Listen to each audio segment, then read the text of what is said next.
will have to take a break from my medical work. It's been too exhausting for me. I will concentrate a bit more on poetry again.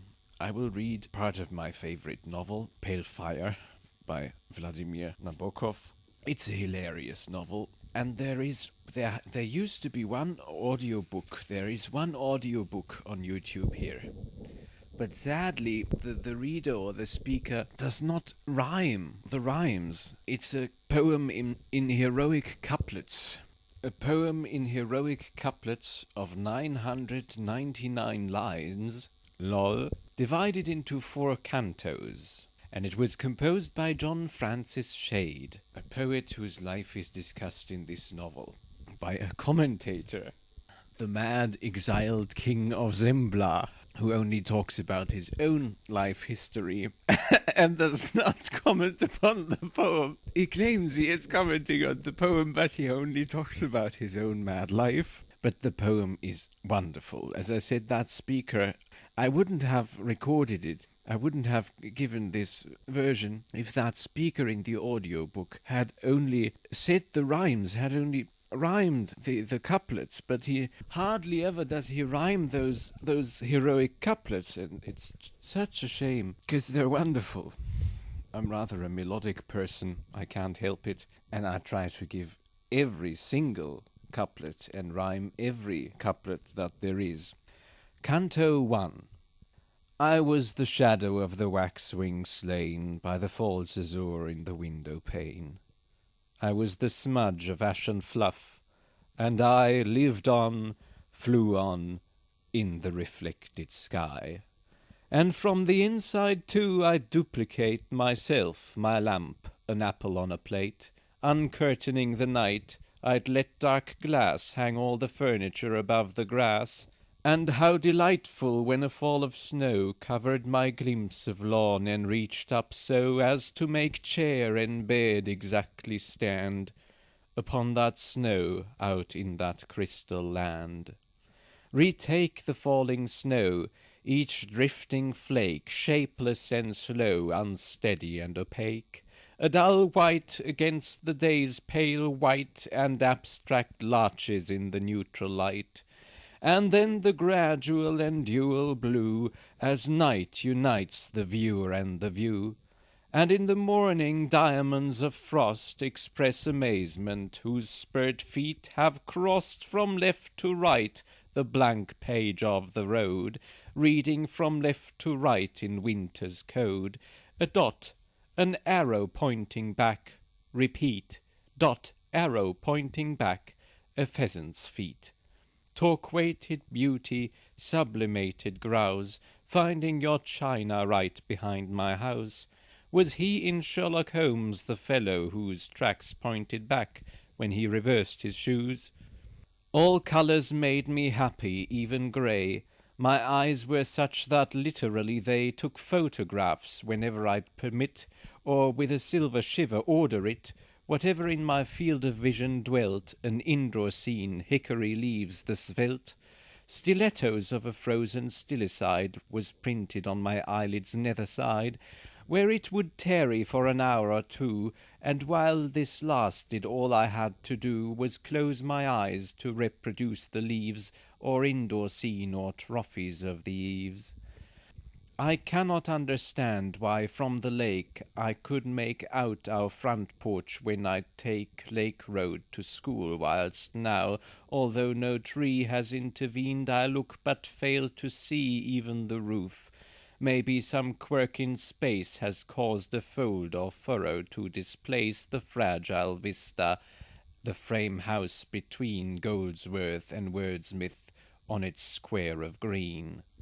I had a favourite young shagbark there, with ample dark jade leaves and a black spare vermiculated trunk. The setting sun bronzed the black bark, around which, like undone garlands, the shadows of the foliage fell. It is now stout and rough, it has done well. White butterflies turn lavender as they pass through its shade, where gently seems to sway the phantom of my little daughter's swing. The house itself is much the same, one wing, we've had revamped. There's a solarium, there's a picture window flanked with fancy chairs. TV's huge paperclip now shines instead of the stiff vein so often visited by the naive, the gauzy mockingbird, retelling all the programs she had heard. Switching from chippo chippo to a clear, to wee, then rasping out, come here, come here, come here, flirting her tail aloft, or gracefully indulging in a soft upward hop flop, and instantly to wee, returning to her perch, the new TV. I was an infant when my parents died. They both were ornithologists. I've tried so often to evoke them that today I have 1,000 parents. Sadly, they dissolve in their own virtues and recede. But certain words, chance words I hear or read, such as bad heart, always to him refer, and cancer of the pancreas to her. A preterist, one who collects cold nests. Here was my bedroom, now reserved for guests. Here, tucked away by the Canadian maid, I listened to the buzz downstairs and prayed for everybody to be always well. Uncles and aunts, the maid, her niece Adele, who'd seen the Pope, people in books, and God. I was brought up by dear bizarre Aunt Maude, a poet and a painter with a taste for realistic objects interlaced with grotesque growths and images of doom. She lived to hear the next babe cry. Her room we've kept intact, its trivia create a still life in her style, the paperweight of convex glass enclosing a lagoon, the verse book open at the index, moonrise, more moral, the forlorn guitar, the human skull, and from the local star a curio, Red Sox beat Yanks 5-4 on Chapman's homer, thumbtacked to the door. My God died young. Theolatry I found degrading, and its premises unsound. No free man needs a God, but was I free? How fully I felt nature glued to me, and how my childish palate loved the taste, half fish, half honey, of that golden paste. My picture book was at an early age the painted parchment papering our cage. Mauve rings around the room, blood orange sun, twinned iris, and that rare phenomenon, the iridule when beautiful and strange, in a bright sky above a mountain range, one opal cloudlet in an oval form reflects the rainbow of a thunderstorm, which in a distant valley has been staged, for we are most artistically caged.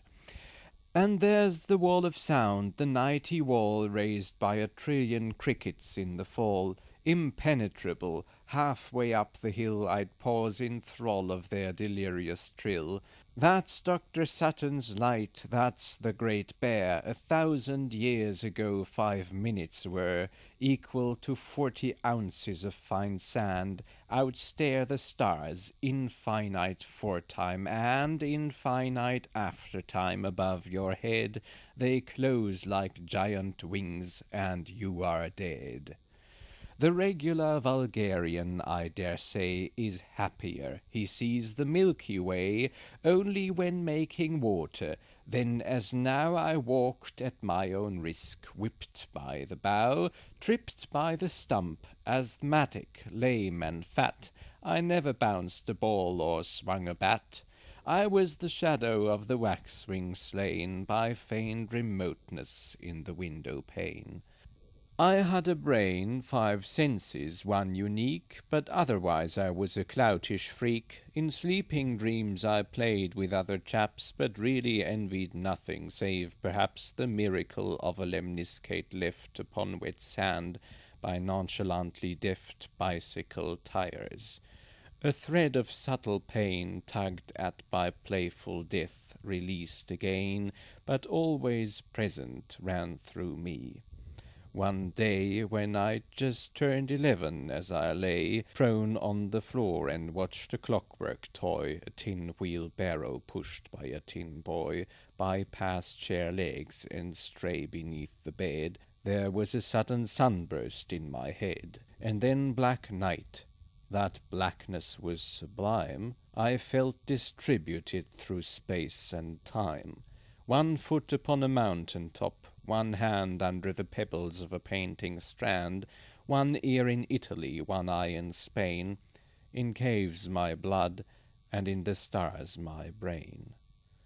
There were dull throbs in my Triassic green, optical spots in upper Pleistocene, an icy shiver down my age of stone, and all tomorrows in a funny bone.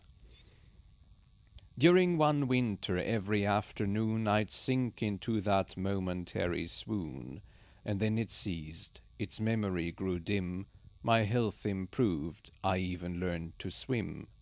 But like some little lad forced by a wench, with his pure tongue her abject thirst to quench, I was corrupted, terrified, allured, and though old Dr. Colt pronounced me cured, of what he said were mainly growing pains, the wonder lingers, and the shame remains.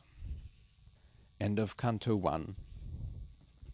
Now comes Canto 2. There was a time in my demented youth when somehow I suspected that the truth about survival. This is my favorite passage. I tell you again when we come to the very lines that are my favorite ones, because he continues with his obsession with the afterlife. Canto 2. There was a time in my demented youth when somehow I suspected that the truth about survival after death was known to every human being. I alone knew nothing, and a great conspiracy of books and people hid the truth from me. There was the day when I began to doubt man's sanity. How could he live without knowing for sure what dawn, what death, what doom awaited consciousness beyond the tomb? And finally, there was the sleepless night, when I decided to explore and fight the foul, the inadmissible abyss, devoting all my twisted life to this one task. Today I'm 61, wax wings are berry pecking, a cicada sings. The little scissors I am holding are a dazzling synthesis of sun and star. I stand before the window and I pare my fingernails and vaguely am aware of certain flinching likenesses. The thumb, our grocer son, the index, lean and glum, college astronomer star over blue, the middle fellow a tall priest I knew, the feminine fourth finger an old flirt, and little Pinky clinging to her skirt. And I make mouths as I snip off the thin strips of what Aunt Maud used to call scarf skin. Maud Shade was 80 when a sudden hush fell on her life. We saw the angry flush and torsion of paralysis assail her noble cheek. We moved her to Pinedale, famed for its sanitarium. There she'd sit in the glassed sun and watch the fly that lit upon her dress and then upon her wrist. Her mind kept fading in the growing mist. She still could speak. She paused and groped and found what seemed at first a serviceable sound, but from adjacent cells impostors took the place of words she needed, and her look spelt imploration as she sought in vain to reason with the monsters in her brain. What moment in the gradual decay does resurrection choose? What year? What day? Who has the stopwatch? Who rewinds the tape? Are some less lucky, or do all escape? A syllogism. Other men die, but I am not another, therefore I'll not die. Space is a swarming in the eyes, and time a singing in the ears. In this hive I am locked up. Yet if prior to life we had been able to imagine life, what mad, impossible, unutterably weird, wonderful nonsense it might have appeared. So why join in the vulgar laughter? Why scorn a hereafter none can verify? The Turk's delight, the future liars, the talks with Socrates and Proust in Cyprus walks, the seraph with his 6 flamingo wings, and Flemish hells with porcupines and things. It isn't that we dream too wild a dream. The trouble is we do not make it seem sufficiently unlikely. For the most we can think up is a domestic ghost. How ludicrous these efforts to translate into one's private tongue a public fate. Instead of poetry divinely terse, disjointed notes, insomnia's mean verse. Life is a message scribbled in the dark, anonymous, espied on a pine's bark. As we were walking home the day she died, an empty emerald case, squat and frog-eyed, hugging the trunk and its companion piece, a gumlog ant, that Englishman in Nice, and proud and happy linguist, je nourris les pauvres cigales, meaning that he fed the poor seagulls. La Fontaine was wrong, dead is the mandible, alive the song. And so I pare my nails and muse and hear your steps upstairs, and all is right, my dear. Sybil, throughout our high school days I knew your loveliness, but fell in love with you. During an outing of the senior class to New Wye Falls, we luncheoned on damp grass. Our teacher of geology discussed the cataract. Its roar and rainbow dust made the tame park romantic. I reclined in April's haze immediately behind your slender back, and watched your neat small head bend to one side, one palm with fingers spread between a star of trillium and a stone pressed on the turf. A little phalange bone kept twitching. Then you turned and offered me a thimbleful of bright metallic tea.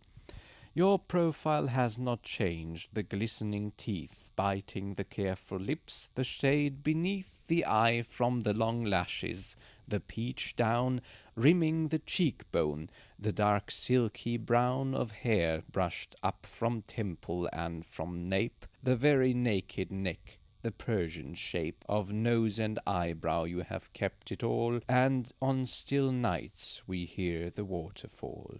Come and be worshipped, come and be caressed, my dark Vanessa, crimson barred, my blessed, my admirable butterfly, explain. How could you, in the gloam of Lilac Lane, have let uncouth, hysterical John Shade blubber your face and ear and shoulder blade?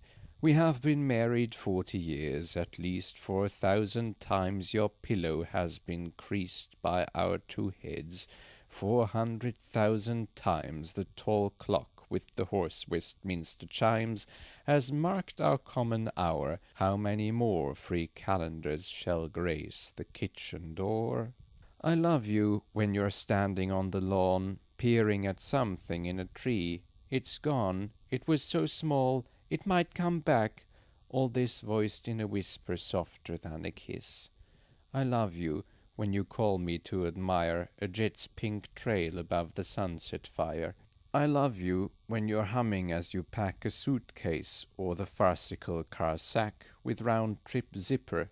And I love you most when with a pensive nod you greet her ghost and hold her first toy on your palm, or look at a postcard from her found in a book. Some rhymes are really difficult to naturally say. I'll try it again. I love you when you're standing on the lawn, peering at something in a tree. It's gone. It was so small, it might come back. All this voiced in a whisper softer than a kiss. Let's do that too. I love you when you're standing on the lawn, peering at something in a tree. It's gone. It was so small, it might come back. All this voiced in a whisper softer than a kiss. I didn't do that one either. Let's do this rhyme, the whisper, and the first couplet too. I love you when you're standing on the lawn, peering at something in a tree. It's gone. It was so small, it might come back. All this voiced in a whisper softer than a kiss. I love you when you call me to admire a jet's pink trail above the sunset fire. I love you when you're humming as you pack a suitcase or the farcical car sack with round-trip zipper. And I love you most when with a pensive nod you greet her ghost and hold her first toy on your palm, or look at a postcard from her found in a book. She might have been you, me, or some quaint blend. Nature chose me so as to wrench and rend your heart and mine. At first we'd smile and say, all little girls are plump, or Jim McVeigh. Let's do that rhyme too. It's so much fun to do all these rhymes. She might have been you, me, or some quaint blend. Nature chose me so as to wrench and rend your heart and mine. At first we'd smile and say, all little girls are plump, or Jim McVeigh, the family oculist, will cure that slight squint in no time. And later she'll be quite pretty, you know, and trying to assuage the swelling torment. That's the awkward age. She should take riding lessons, you would say, your eyes and mine not meeting. She should play tennis or badminton, less starch, more fruit. She may not be a beauty, but she's cute. It was no use, no use. The prizes won in French and history no doubt were fun. At Christmas parties games were rough, no doubt, and one shy little guest might be left out. But let's be fair, while children of her age were cast as elves and fairies on the stage, that she'd helped paint for the school pantomime, my gentle girl appeared as Mother Time, a bent charwoman, with slop pail and broom, and like a fool I sobbed in the men's room. Another winter was scrape-scooped away. The tooth-wet white haunted our woods in May. Summer was power mode, and autumn burned. Alas, the dingy cygnet never turned into a wood duck. And again your voice, "But this is prejudice. You should rejoice that she is innocent." Let's do the rhymes here too. Another winter was scrape-scooped away. The tooth-wet white haunted our woods in May. Summer was power mode, and autumn burned. Alas, the dingy cygnet never turned into a wood duck. And again your voice, "But this is prejudice. You should rejoice that she is innocent. Why overstress the physical? She wants to look a mess." It's really difficult to rhyme some of these rhymes. But the other guy says almost no rhymes of these wonderful couplets. Another winter was scrape-scooped away. The tooth-wet white haunted our woods in May. Summer was power mode, and autumn burned. Alas, the dingy cygnet never turned into a wood duck. And again your voice, "But this is prejudice. You should rejoice that she is innocent. Why overstress the physical? She wants to look a mess. Virgins have written some resplendent books. Love-making is not everything. Good looks are not that indispensable." And still old Pan would call from every painted hill, and still the demons of our pity spoke. No lips would share the lipstick of her smoke. The telephone that rang before a ball every 2 minutes in Sorosa Hall for her would never ring, and with a great screeching of tires on gravel to the gate, out of the lacquered night a white-scarfed beau would never come for her, she'd never go, a dream of gauze and jasmine, to that dance. We sent her, though, to a chateau in France.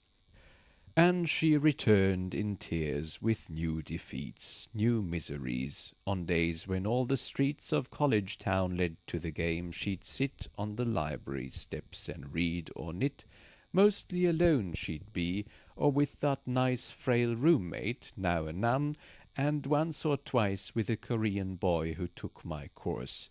She had strange fears, strange fantasies, strange force of character, as when she spent 3 nights investigating certain sounds and lights in an old barn. She twisted words, pot, top, spider, red ips, and powder was red wop. She called you a didactic katydid. She hardly ever smiled, and when she did, it was a sign of pain. She'd criticize ferociously our projects, and with eyes expressionless sit on her tumbled bed, spreading her swollen feet, scratching her head, with psoriatic fingernails, and moan, murmuring dreadful words in monotone. She was my darling, difficult, morose, but still my darling. You remember those almost unruffled evenings when we played mahjong, or she tried on your furs, which made her almost fetching, and the mirrors smiled, the lights were merciful, the shadows mild. Sometimes I'd help her with a Latin text, or she'd be reading in her bedroom next to my fluorescent lair, and you would be in your own study, twice removed from me, and I would hear both voices now and then. Mother, what's grim pen? What is what? Grim pen. Pause. And your guarded scholium, then again. Mother, what's stonic? That too you'd explain, appending.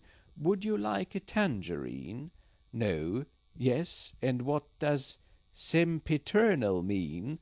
You'd hesitate, and lustily I'd roar the answer from my desk through the closed door.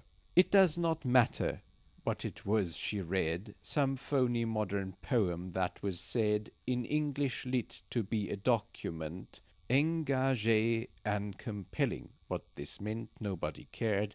The point is that the three chambers, then bound by you and her and me, now form a triptych or a three-act play in which portrayed events forever stay. Now comes another highlight. Not yet the one I had in mind and I had anticipated, but another highlight of Nabokov's badass Schadenfreude. I think she always nursed a small mad hope. I'd finished recently my book on Pope. Jane Dean, my typist, offered her one day to meet Pete Dean, a cousin. Jane's fiancé would take all of them in his new car, a score of miles to a Hawaiian bar. The boy was picked up at 8:15 in New Y. Sleet glazed the roads at last. They found the place, when suddenly Pete Dean, clutching his brow, exclaimed that he had clean forgotten an appointment with a chum who'd land in jail if he, Pete, did not come, etc. She said she understood. After he'd gone, the three young people stood before the azure entrance for a while. Puddles were neon-barred, and with a smile she said she'd be de trop. She'd much prefer just going home. Her friends escorted her to the bus stop and left, but she, instead of riding home, got off at Lockhan Head. You scrutinized your wrist. It's 8:15, and here time forked. I'll turn it on the screen. Its blank broth evolved a lifelike blur, and music welled. He took one look at her, and shot a death ray at well-meaning Jane. A male hand traced from Florida to Maine the curving arrows of Aeolian wars. You said that later a quartet of bores, two writers and two critics would debate the cause of poetry on Channel 8. A nymph came pirouetting under white rotating petals in a vernal rite, to kneel before an altar in a wood where various articles of toilet stood. I went upstairs and read a galley proof, and heard the wind roll marbles on the roof. See the blind beggar dance, the cripple sing, has unmistakably the vulgar ring of its preposterous age. Then came your call, my tender mocking-bird up from the hall. I was in time to overhear brief fame, and have a cup of tea with you. My name was mentioned twice, as usual, just behind one oozy footsteps frost. Sure you don't mind? I'll catch the Exton plane, because you know, if I don't come by midnight with the dough. And then there was a kind of travelogue. A host narrator took us through the fog of a March night, where headlights from afar approached and grew like a dilating star to the green indigo and tawny sea, which we had visited in 33, 9 months before her birth. Now it was all pepper and salt, and hardly could recall that first long ramble. The relentless light, the flock of sails, one blue among the white, clashed queerly with the sea, and two were red, the man in the old blazer crumbling bread, the crowding gulls insufferably loud, and one dark pigeon waddling in the crowd. Was that the phone? You listened at the door. Nothing. Picked up the program from the floor. More headlights in the fog. There was no sense in window rubbing, only some white fence, and the reflector poles passed by unmasked. Are we quite sure she's acting right, you asked? That rhyme was still pending. It's technically a blind date, of course. Well, shall we try the preview of Remorse? And we allowed, in all tranquillity, the famous film to spread its charmed marquee. The famous face flowed in, fair and inane, the parted lips, the swimming eyes, the grain of beauty on the cheek, odd Gallicism, and the soft form dissolving in the prism of corporate desire. I think, she said, I'll get off here. It's only Lock and Head. Yes, that's okay. Gripping the stang, she peered at ghostly trees. Bus stopped. Bus disappeared. Thunder above the jungle. No, not that. Pat Pink, our guest. Anti-atomic chat. 11 struck, you sighed. Well, I'm afraid there's nothing else of interest. You played network roulette. The dial turned and tricked. Commercials were beheaded, faces flicked. An open mouth in mid-song was struck out. An imbecile with sideburns was about to use his gum, but you were much too quick. A jovial negro raised his trumpet. Trick! Your ruby ring made life and laid the law. Oh, switch it off. And as life snapped, we saw a pinhead light dwindle and die in black infinity. Out of his lakeside shack, a watchman, Father Time, all grey and bent, emerged with his uneasy dog and went along the reedy bank. He came too late. You gently yawned and stacked away your plate. We heard the wind, we heard it rush and throw twigs at the window pane. Phone ringing, no. I helped you with the dishes. The tall clock kept on demolishing young root, old rock. Midnight, you said. What's midnight to the young? And suddenly a festive blaze was flung across 5 cedar trunks. Snow patches showed, and a patrol car, our bumpy road, came to a crunching stop. Retake, retake. People have thought she tried to cross the lake at Loch and Neck, where zesty skaters crossed from X to Y on days of special frost. Others supposed she might have lost her way by turning left from Bridge Road, and some say she took her poor young life. I know, you know. It was a night of thaw, a night of blow, with great excitement in the air. Black Spring stood just around the corner, shivering in the wet starlight and on the wet ground. The lake lay in the mist, its ice half drowned. A blurry shape stepped off the reedy bank into a crackling, gulping swamp and sank. Cantto 3. I think this is the one where comes this passage where he again tries to think about the afterlife. This was my favorite passage.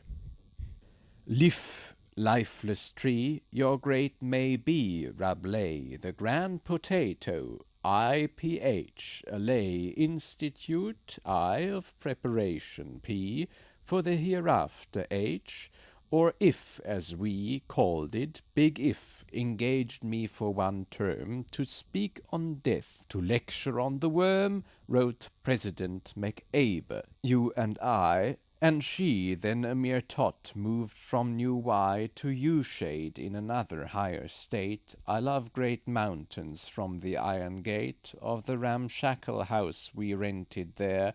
One saw a snowy form so far, so fair, that one could only fetch a sigh, as if it might assist assimilation. If was a lavorium and a violet, a grave in reason's early spring, and yet it missed the gist of the whole thing. It missed what mostly interests the preterist.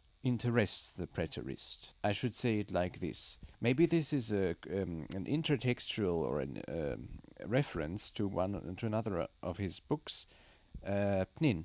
He carefully wants to he wants to be a good English speaker and stress every word correctly, and probably says interesting, and he looks up the stress in a dictionary, and when he finds that it's not interesting but interesting, in the back of front pages he looks for an erratum saying that the stress of interest maybe on the last syllable. And maybe I should say it like this. Was a larvorium and a violet, a grave in reason's early spring, and yet it missed the gist of the whole thing. It missed what mostly interests the preterist. Because in this way it works. For we die every day. Oblivion thrives not on dry thigh-bows, but on blood-ripe lives, and our best yesterdays are now foul piles of crumpled names, phone numbers, and foxed files. I'm ready to become a floweret or a fat fly, but never to forget. And I'll turn down eternity unless the melancholy and the tenderness of mortal life, the passion and the pain, the claret tail light of that dwindling plain, off Hesperus, your gesture of dismay, on running out of cigarettes, the way you smile at dogs, the trail of silver slime snails leave on flagstones, this good ink, this rhyme, this index card, this slender rubber band, which always forms when dropped an ampersand, are found in heaven by the newly dead, stored in its strongholds through the years. Instead, the Institute assumed it might be wise not to expect too much of paradise.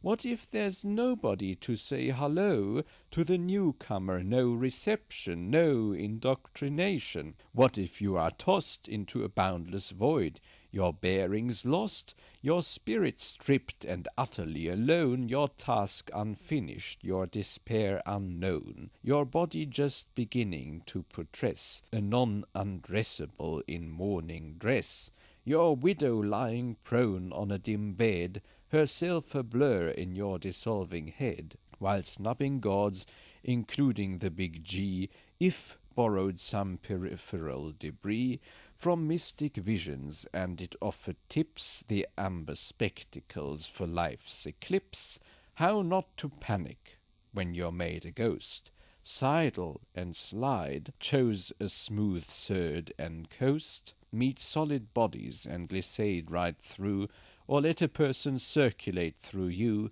how to locate in blackness with a gasp, Terra the fair, an orbicle of jasp, how to keep sane in spiral types of space, precautions to be taken in the case of freak reincarnation, what to do on suddenly discovering that you are now a young and vulnerable toad, plump in the middle of a busy road, or a bare cub beneath a burning pine, or a book mite in a revived divine. Time means succession, and succession change, hence timelessness is bound to disarrange schedules of sentiment. We give advice to widower, he has been married twice, he meets his wives, both loved, both loving, both jealous of one another. Time means growth, and growth means nothing in Elysian life. Fondling a changeless child, the flax-haired wife grieves on the brink of a remembered pond, full of a dreamy sky, and also blonde, with a touch of tawny in the shade, feet up, knees clasped on a stone balustrade. The other sits and raises a moist gaze toward the blue impenetrable haze. How to begin, which first to kiss, what toy to give the babe? Does that small solemn boy know of the head-on crash, which on a wild March night killed both the mother and the child?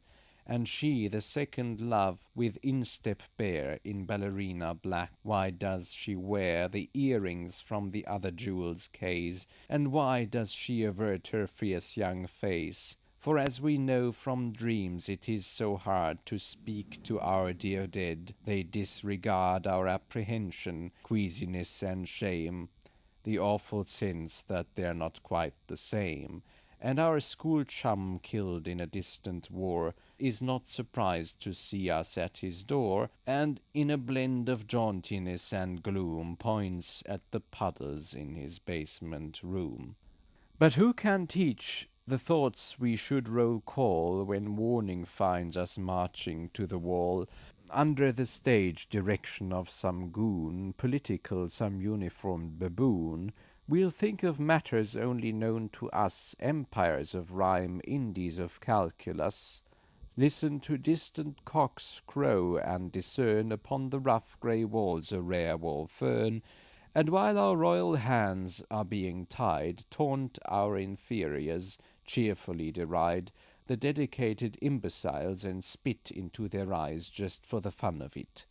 Nor can one help the exile, the old man, dying in a motel, with the loud fan revolving in the torrid prairie night, and from the outside bits of coloured light reaching his bed like dark hands from the past, offering gems, and death is coming fast. He suffocates and conjures into tongues the nebulae dilating in his lungs. A wrench, a rift, that's all one can foresee. Maybe one finds le grand néant, maybe. Again one spirals from the tuber's eye. As you remarked the last time we went by the Institute, I really could not tell the difference between this place and hell. We heard cremationists guffaw and snort at grubbermans denouncing the retort as detrimental to the birth of wraiths. We all avoided criticizing faiths. The great star over blue reviewed the role planets had played as landfalls of the soul. The fate of beasts was pondered. A Chinese descanted on the etiquette at teas with ancestors, and how far up to go. I tore apart the fantasies of Poe, and dealt with childhood memories of strange nacreous gleams beyond the adult's range. Among our auditors were a young priest and an old communist, if could at least compete with churches and the party line. In later years it started to decline. Buddhism took root. A medium smuggled in pale jellies and a floating mandolin. Fra Karamazov mumbling his inept, all is allowed into some classes crept, and to fulfill the fish wish of the womb, a school of Freudians headed for the tomb. That tasteless venture helped me in a way.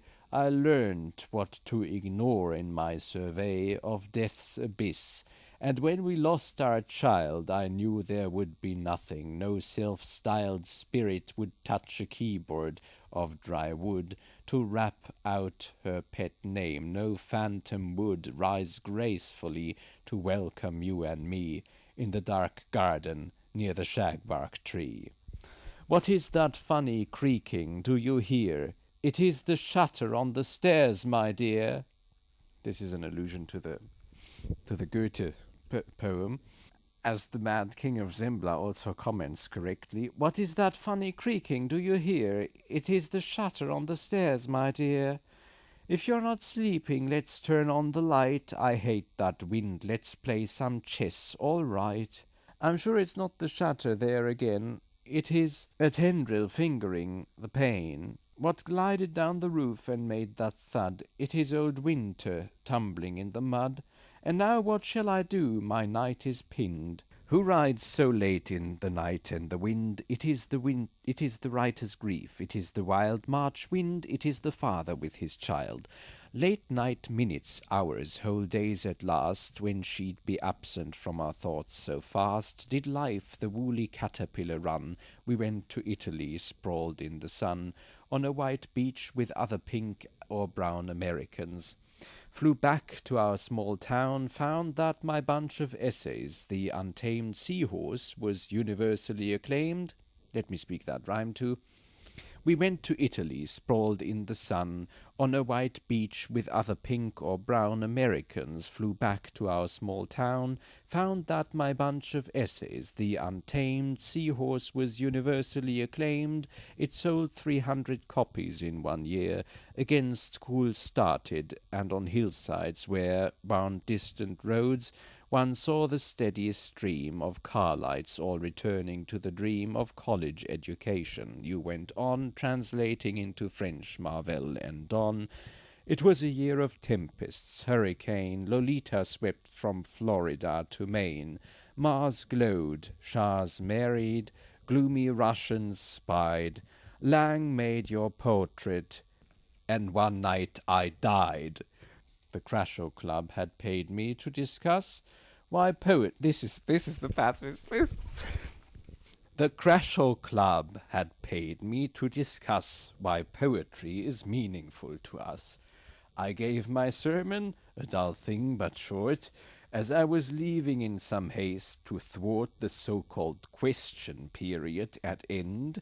One of those peevish people who attend such talks only to say they disagree stood up and pointed with his pipe at me. And then it happened, the attack, the trance, or one of my old fits. There sat by chance a doctor in the front row. At his feet patly I fell, my heart had stopped to beat, it seems, and several moments passed before it heaved and went on trudging to a more conclusive destination. Give me now your full attention, I can't tell you how. I knew, but I did know, that I had crossed the border. Everything I loved was lost, but no aorta could report regret. A son of rubber was convulsed and set, and blood-black nothingness began to spin, a system of cells interlinked within, cells interlinked with cells interlinked within one stem, and dreadfully distinct against the dark, a tall white fountain played.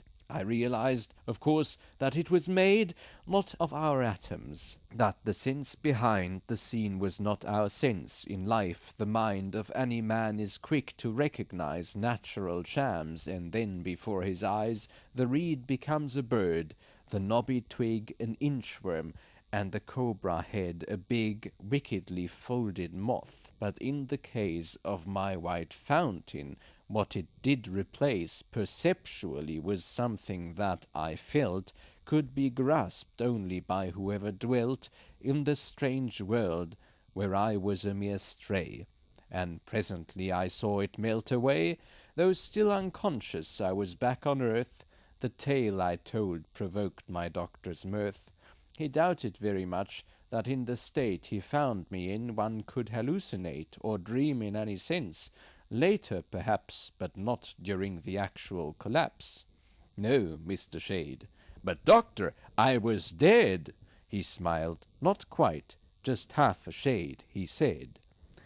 However, I demurred. In mind I kept replaying the whole thing. Again I'd stepped down from the platform, and felt strange and hot, and saw that chap stand up, and toppled, not because a heckler pointed with his pipe, but probably because the time was ripe for just that bump and wobble on the part of a limp blimp, an old unstable heart. My vision reeked with truth. It had the tone, the quiddity and quaintness of its own reality. It was, as time went on, its constant vertical in triumph shone. Often when troubled by the outer glare of street and strife, inward I'd turn, and there in the background of my soul it stood, old faithful, and its presence always would console me wonderfully. Then, one day, I came across what seemed a twin display. Now comes... It was a story in a magazine about a Mrs. Z whose heart had been rubbed back to life by a prompt surgeon's hand. She told her interviewer of the land beyond the veil, and the account contained a hint of angels and a glint of stained windows, and some soft music and a choice of hymnal items, and her mother's voice. But at the end she mentioned a remote landscape, a hazy orchard, and, I quote, "Beyond that orchard, through a kind of smoke, I glimpsed a tall white fountain and awoke." If on some nameless island Captain Schmidt sees a new animal and captures it, And if a little later Captain Smith brings back a skin, that island is no myth. Our fountain was a signpost and a mark, objectively enduring in the dark, strong as a bone, substantial as a tooth, and almost vulgar in its robust truth. The article was by Jim Coates. To Jim forthwith I wrote, got her address from him, drove west 300 miles to talk to her, arrived, was met by an impassioned purr, saw that blue hair, those freckled hands, that rapt Orchidious air, and knew that I was trapped. Who'd miss the opportunity to meet a poet so distinguished? It was sweet of me to come. I desperately tried to ask my questions. They were brushed aside. Perhaps some other time the journalist still had her scribblings. I should not insist. She plied me with fruit cake, turning it all into an idiotic social call. I can't believe, she said, that it is you. I loved your poem in the Blue Review. That one about Mont Blanc. I have a niece who's climbed the Matterhorn. The other piece I could not understand, I mean the sense, because of course the sound. But I'm so dense. She was. I might have persevered. I might have made her tell me more about the white fountain we both had seen beyond the veil, but if I thought I'd mention that detail, she'd pounce upon it as upon a fond affinity, a sacramental bond, uniting mystically her and me, and in a jiffy our two souls would be brother and sister, trembling on the brink of tender incest. Well, I said, I think it's getting late. I also called on Coates, and he was afraid he had misled her notes. He took his article from a steel file. It's accurate. I have not changed her style. There's one misprint, not that it matters much. Mountain, not fountain, that majestic touch. Life everlasting, based on a misprint. I mused as I drove homeward, take the hint and stop investigating my abyss.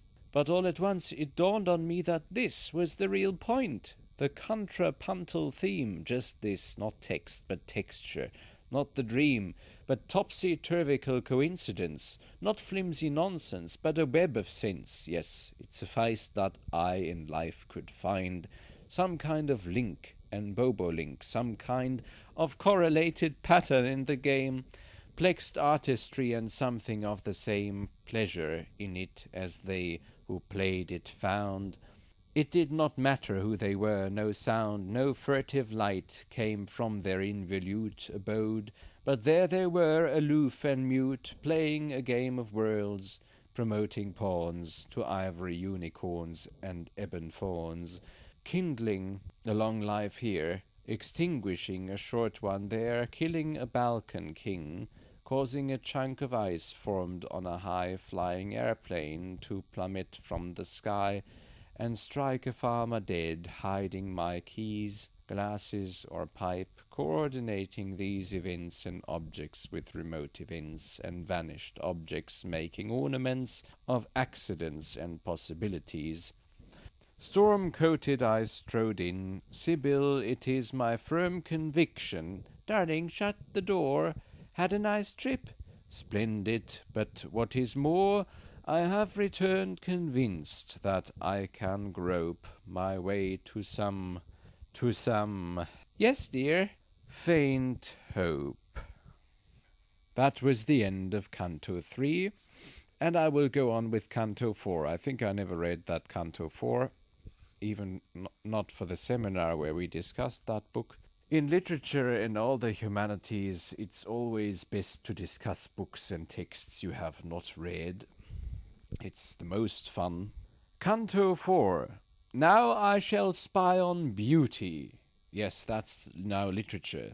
I at least remember the discussion of the individual cantos. That's theory of poetry, Cantto 4. Now I shall spy on beauty as none has spied on it yet. Now I shall cry out as none has cried out.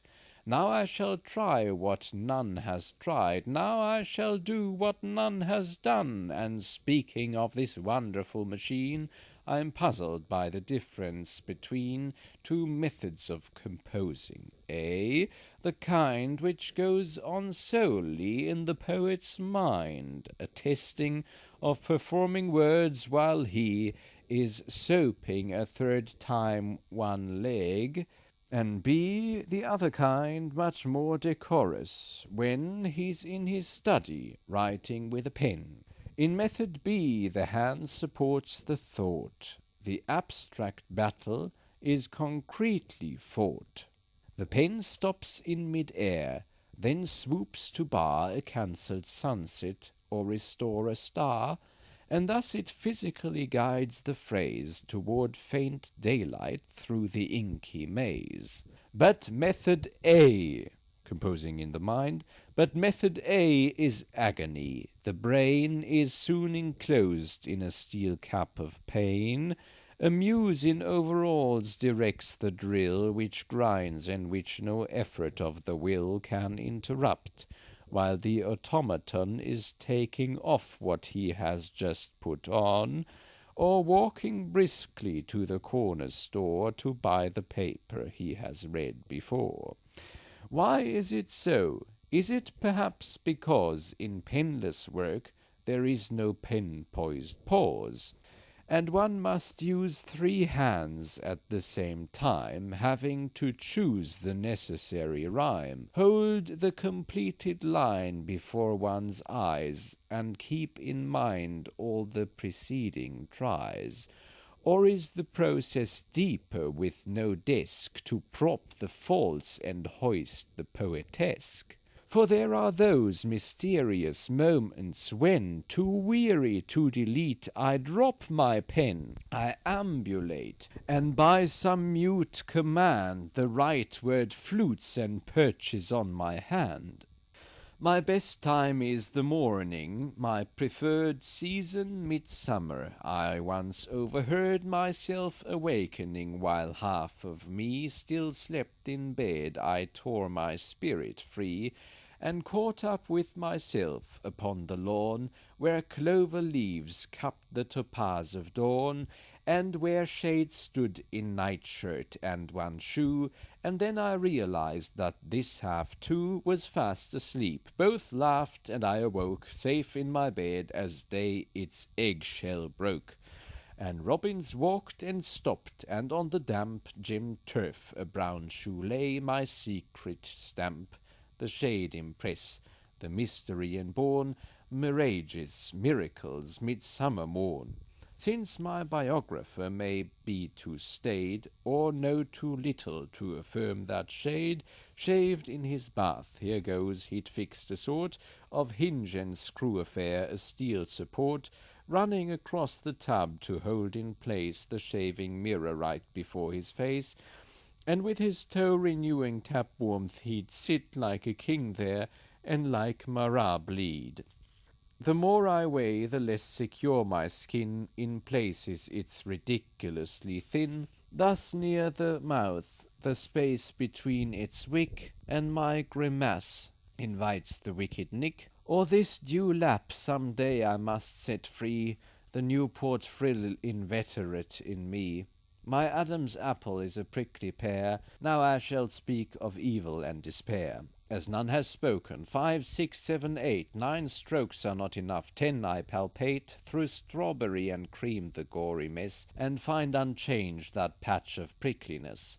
I have my doubts about the one-armed bloke, who in commercials with one gliding stroke clears a smooth path of flesh from ear to chin, then wipes his face and fondly tries his skin.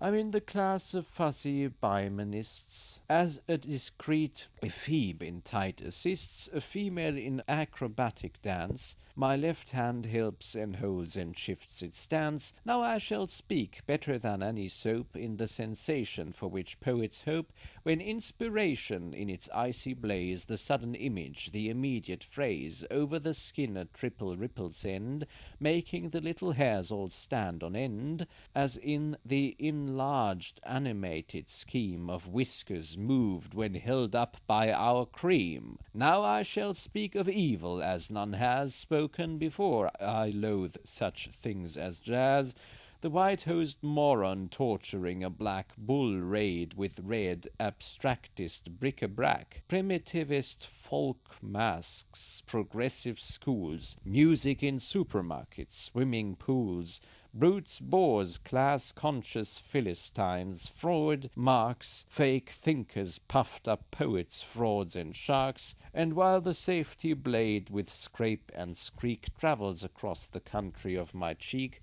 cars on the highway pass, and up the steep incline big trucks around my jawbone creep, and now a silent liner docks, and now sunglasses tour Beirut, and now I plough old Zembla's fields where my grey stubble grows, and slaves make hay between my mouth and nose. Man's life as commentary to abstruse unfinished poem, note for further use. Dressing in all the rooms, I rhyme and roam throughout the house with in my fist a comb or a shoehorn which turns into the spoon I eat my egg with. In the afternoon you drive me to the library. We dine at 6:30, and that odd muse of mine, my versiple, is with me everywhere, in carol and in car and in my chair. And all the time, my love, you two are there, beneath the word, above the syllable, to underscore and stress the vital rhythm one heard a woman's dress rustle in days of yore. I've often caught the sound and sense of your approaching thought, and all in you is youth, and you make new, by quoting them, old things I made for you. Dim Gulf was my first book, free verse. Night Road came next, then Hebe's Cup, my final float in that damp carnival. For now I term everything poems, and no longer squirm, but this transparent thingum does require some moondrop title. Help me, Will, Pale Fire. Gently the day has passed in a sustained low hum of harmony. The brain is drained, and a brown amont, and the noun I meant to use but did not, dry on the cement. Maybe my sensual love for the consonne d'appui echo's fey child is based upon a feeling of fantastically planned, richly rhymed life. I feel I understand existence, or at least a minute part of my existence, only through my art, in terms of combinational delight, and if my private universe scans right, so does the verse of galaxies divine, which I suspect is an iambic line. I'm reasonably sure that we survive, and that my darling somewhere is alive, as I am reasonably sure that I shall wake at 6 tomorrow on July the 22nd, 1959, and that the day will probably be fine. So this alarm clock let me set myself, yawn and put back Shade's poems on their shelf. But it's not bedtime yet. The sun attains old Dr. Sutton's last 2 window panes. The man must be, 80, 82? Was twice my age the year I married you. Where are you? In the garden I can see part of your shadow near the shagbark tree.